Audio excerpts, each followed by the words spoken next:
بسم اللہ الرحمن الرحیم۔ اللہ تعالیٰ نے قرآن میں ارشاد فرمایا وشاورہم فی الامر، ان سب کے معاملات میں مشورہ طلب کیجیے، یعنی صحابہ کرام سے۔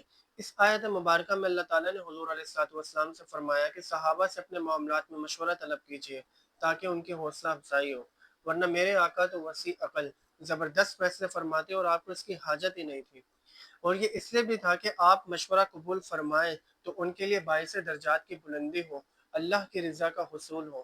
اور یہ میرے آقا کی عادت کریمہ تھی کہ آپ بھی مشورہ طلب فرمایا کرتے تھے، تو ہمیں بھی اس سنت پر عمل پیرا ہونا چاہیے۔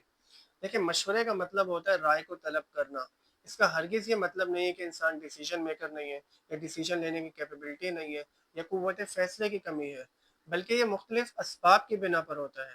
مثلا انسان کم عقل ہے، کمزور ہے، اس لیے وہ مشورہ کرتا ہے۔ بعض اوقات وہ انسان کسی فیصلے پر نہیں پہنچ پا رہا ہوتا، کوئی نتیجہ نہیں نکال پا رہا ہوتا، اسے دشواری آ رہی ہوتی ہے، اس لیے وہ مشورہ کرتا ہے۔ اور بعض اوقات انسان سامنے والے کا امتحان لیتا ہے، سامنے والے کا امتحان لینا مقصود ہوتا ہے کہ اس معاملے میں یہ کیا کہتا ہے۔ اور بسا اوقات انسان فیصلہ کر چکا ہوتا ہے، نتیجہ نکال چکا ہوتا ہے، غور و تفکر کر چکا ہوتا ہے، لیکن پھر بھی وہ مشورہ طلب کرتا ہے کہ ہو سکتا ہے کہ کوئی چیز میرے ذہن میں نہ آئے، وہ سامنے والے کے ذہن میں آ جائے۔ تو یہ چند اسباب ہیں مشورے کے۔ تو سوال یہ پیدا ہوتا ہے کہ آخر مشورہ طلب کس سے کیا جائے؟ دیکھیں، اول تو اس شخص کا انتخاب کیا جائے کہ جو واقعی مشورہ دینے کے قابل ہو، صاحب عقل شخص ہو، صاحب علم شخص ہو۔ دوسری بات یہ کہ اگر کوئی دینی معاملہ ہے تو ایسے شخص کا انتخاب کریں کہ جو واقعی علوم دینیہ کا حامل ہو، احکام شرع پر عمل پیرا ہو۔ ایسے کسی بھی شخص کا انتخاب نہ کر لیں، قابل اعتماد شخص کا اعتماد نہ کر لیں کہ جیسے بعض لوگوں کی عادت ہوتی ہے کہ اللہ تعالیٰ نے دین میں آسانی رکھی ہے، تم عمل کر لو۔ آپ نے اگر عمل کر لیا اس شخص کی بات پر تو وہ بھی گنہگار ہوگا، آپ بھی گنہگار ہوں گے۔ اگر اس نے غلط بتایا کہ جیسے بعض لوگوں کی عادت ہوتی ہے نا کہ اللہ نے تو دین میں آسانی رکھی ہے، کر لو، کوئی مسئلہ نہیں، اللہ معاف فرمانے والا ہے، تو ایسا عمل نہ کریں، احتیاط کریں۔ اور اگر دنیاوی فیلڈ میں کسی سے مشورہ کرنا ہے یا کسی خاص شعبے سے متعلق مشورہ کرنا ہے تو اس خاص شعبے سے متعلق افراد سے مشورہ کیا جائے گا۔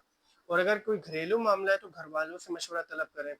حضرت علی رضی اللہ تعالیٰ عنہ سے پوچھا گیا کہ حضرت ابو بکر صدیق رضی اللہ تعالیٰ عنہ کا دور اتنا اچھا تھا، کوئی فتنہ فساد نہیں، حضرت عمر رضی اللہ تعالیٰ عنہ کا دور اتنا اچھا تھا، کوئی فتنہ فساد نہیں، تو آپ نے فرمایا کہ ان کے دور میں ہم جیسے مشیر تھے اور ہمارے دور میں تم جیسے مشیر ہیں۔